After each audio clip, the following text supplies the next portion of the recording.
Swayam Prabha. Digital India. Educated India.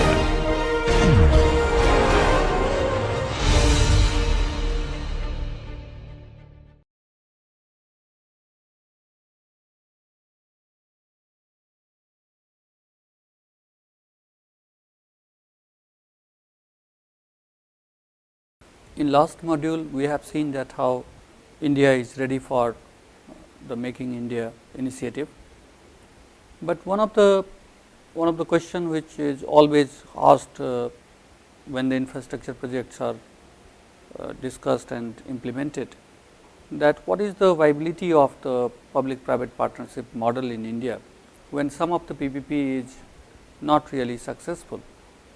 So, in this lecture we are going to discuss a case study of a successful public private partnership as well as a case of failure in the public private partnership in India, and we will try to see that what are the success and what are the failure and what are the reason behind this success and failure, so that when we are having more reformed India compared to the conditions of infrastructure and Indian economy prior to 1991, then we will have more precautions when we are adopting the new models of public private partnership.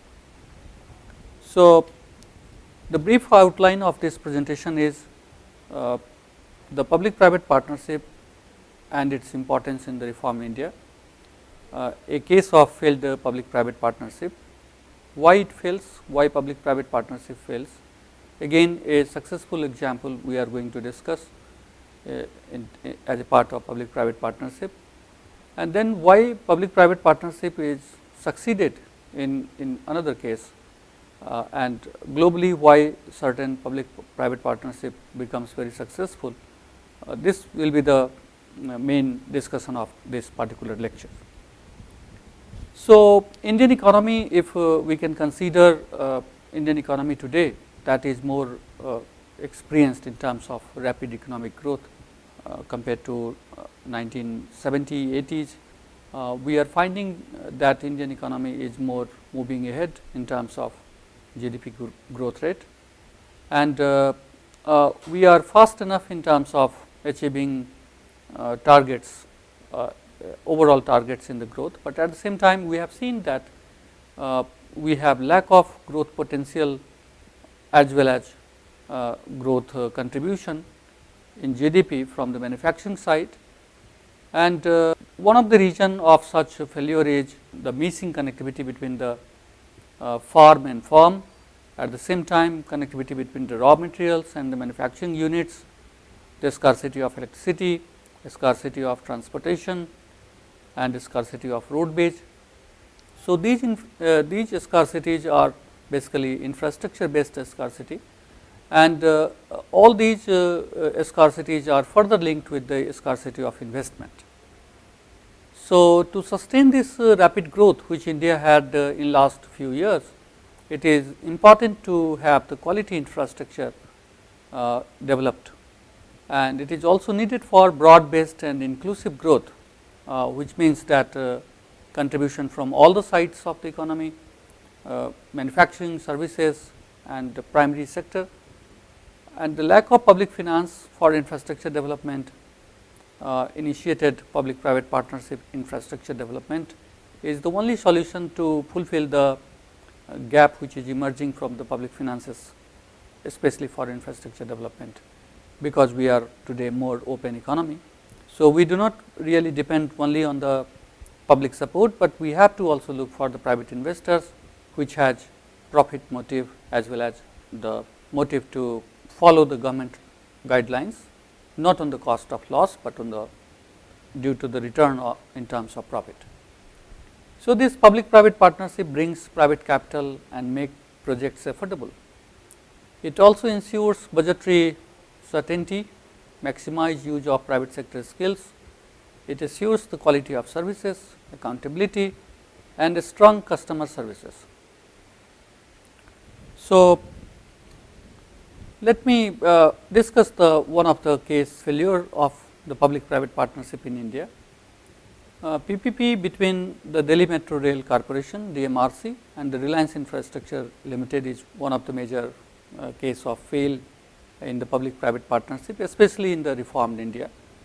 And through a special purpose vehicle SPV, Delhi Airport Metro Express Private Limited was really developed, which was based on the build, operate, own and transfer model.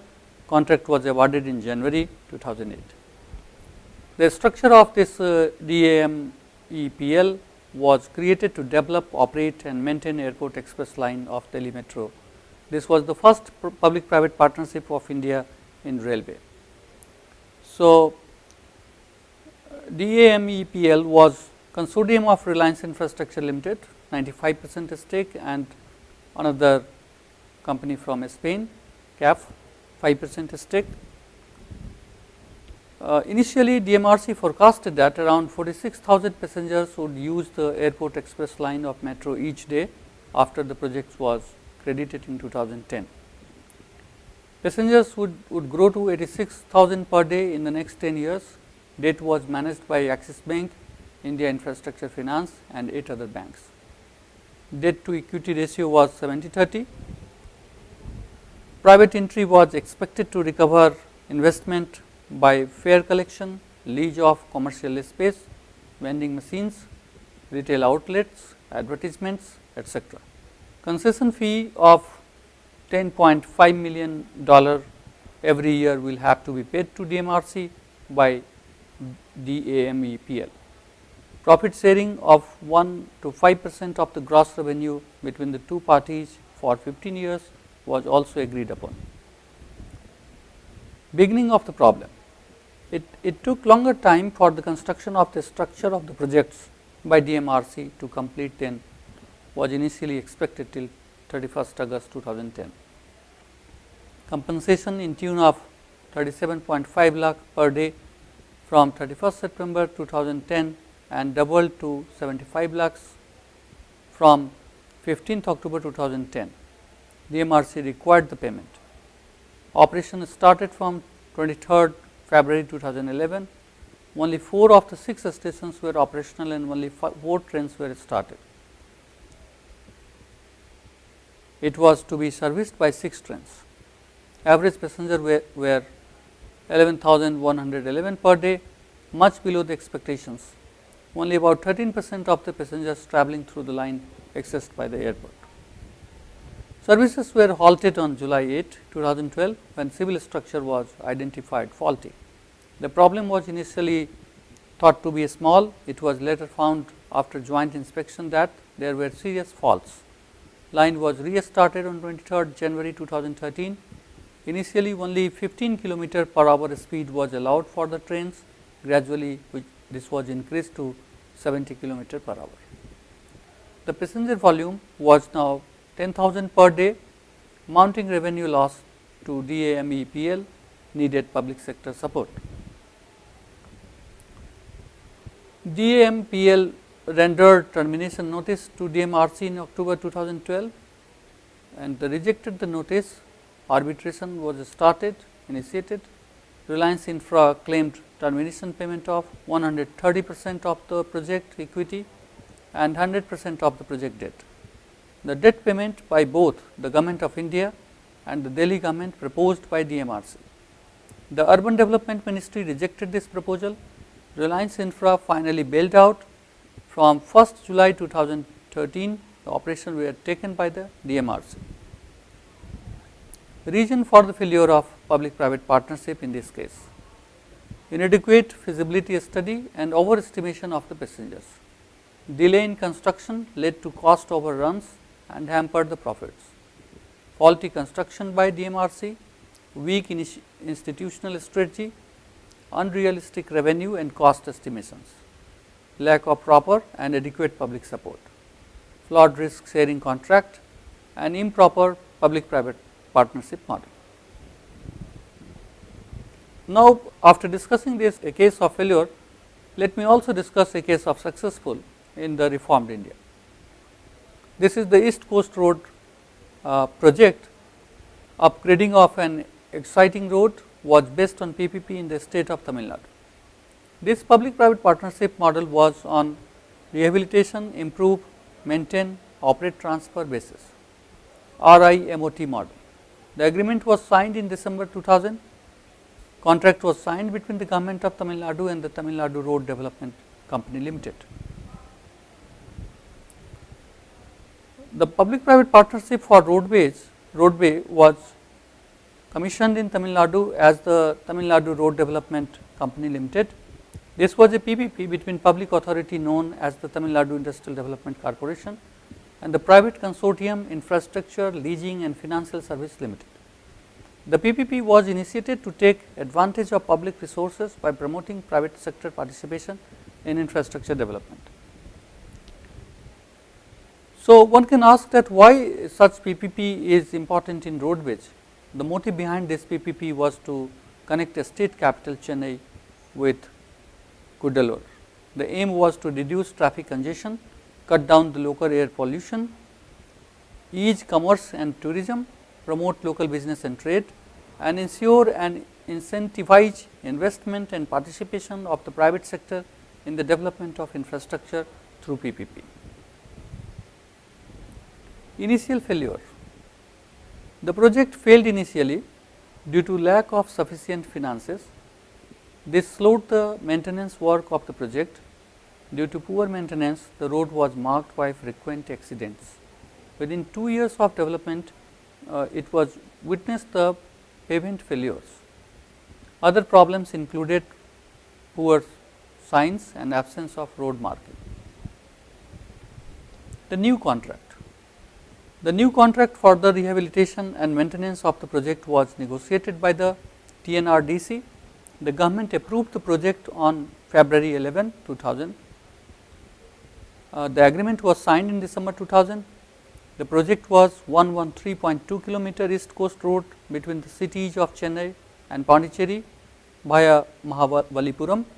The cost of this road was 12.6 million.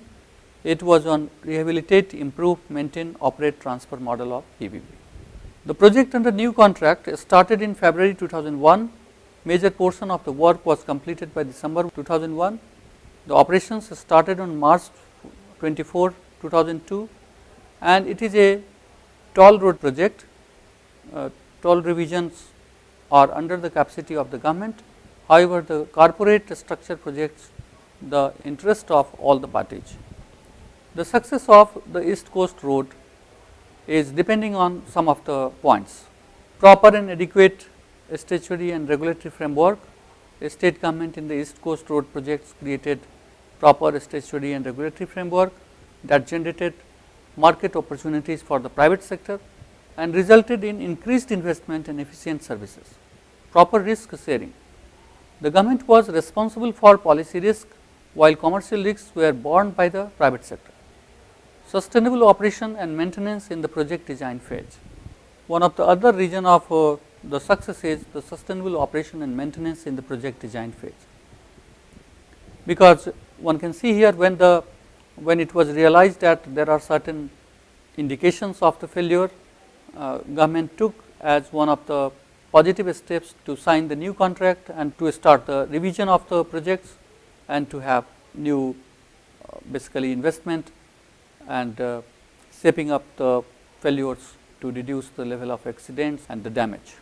So, the government support was one of the major point in this particular project, proactive support from the government, which was interdepartmental coordination, assistance in toll enforcements, and this support cannot be really deleted from the entire discussion on PPP, and one can really understand why certain PPP is successful, because it is not only the private initiative, the public private partnership model is not only the private initiative model, but it is well supported if the government is really proactive and taking care of the interest of the investors as well as the taking care of the interest of the general public.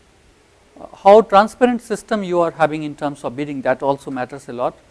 The project was awarded by transparent and competitive bidding, that is also one of the major point of the success of this particular project.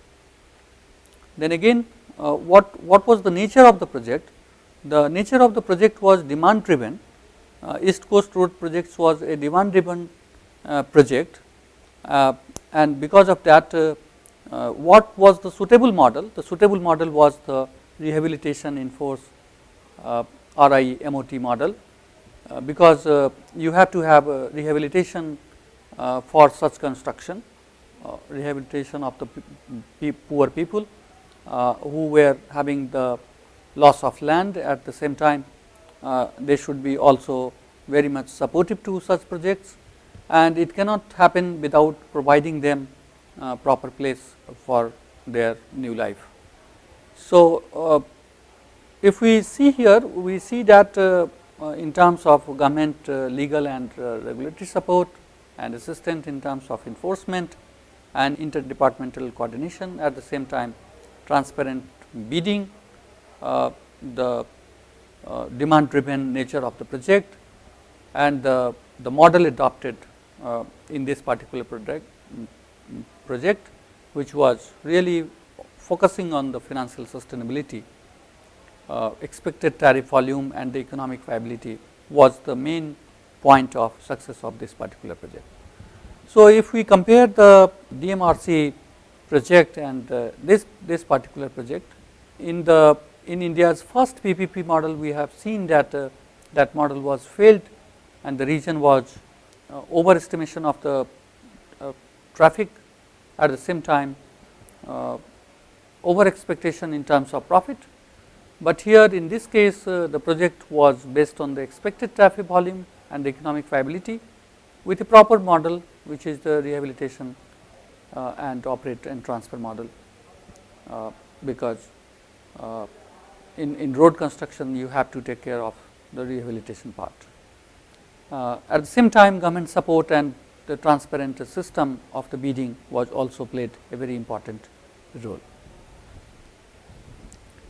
To sum up, the success and failure of public private partnership projects depends on the institutional capacity and proper contractual agreements of the risk sharing. We have seen in both example that in first case the support from the government was not as good, but at the same time the action by the private sector was also not very conducive, because